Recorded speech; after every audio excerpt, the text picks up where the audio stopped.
more of Moscow's military hardware on view today in the Rostov region, close to the border with eastern Ukraine. No movement here, but the fear is that Russia is just biding its time before launching an invasion.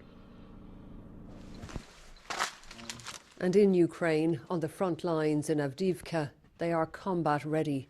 They've been fighting Kremlin-backed separatists for 8 years. Enemy using a lot of the types grenade launchers. It's also a really heavy weapon. They can use it 24/7. So now we try to stay in the shadows. So if we have trenches, we will move on with them, because enemy also like to use drones. This destroyed hangar provides some cover from pro-Moscow rebels.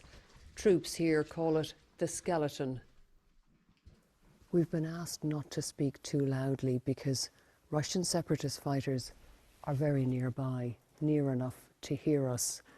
Since we've been here, there's been shelling, and this front line has been more active in recent days.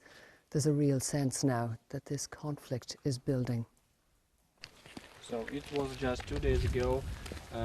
It's only 2 hits from the whole firing to us. It was like 12 hits in this region. Ivan, who is 30, knows that death could come raining down at any moment.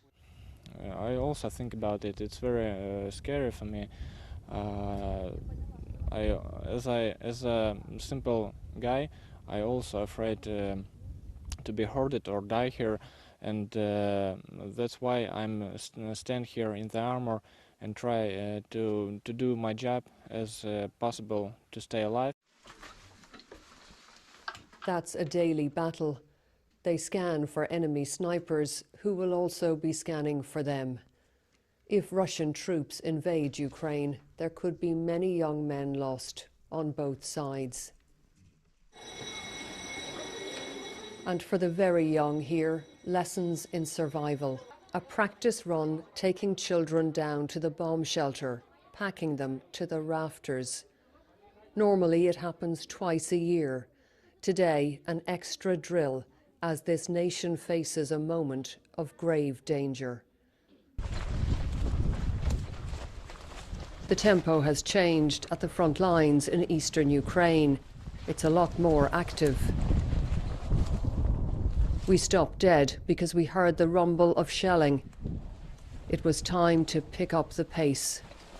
Let's go. And there were other hazards along the way. We moved carefully past minefields on both sides.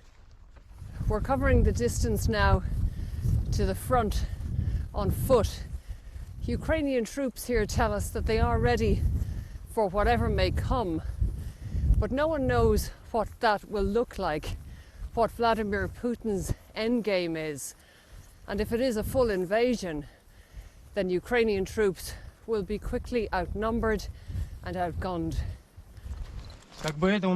Taras, who's 24, shows us defensive positions against Kremlin-backed rebels less than half a mile away.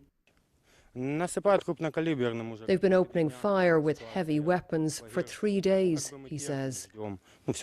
The situation has gotten worse, but we tolerate it and we wait. I think Putin is doing it on purpose to provoke us, so it looks like we are invading. Nearby, a crossing point that leads to the separatist enclaves. There's tight security for civilians travelling from Ukrainian government territory to the other side.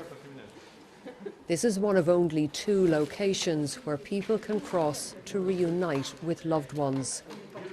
The East has been painfully divided for 8 years.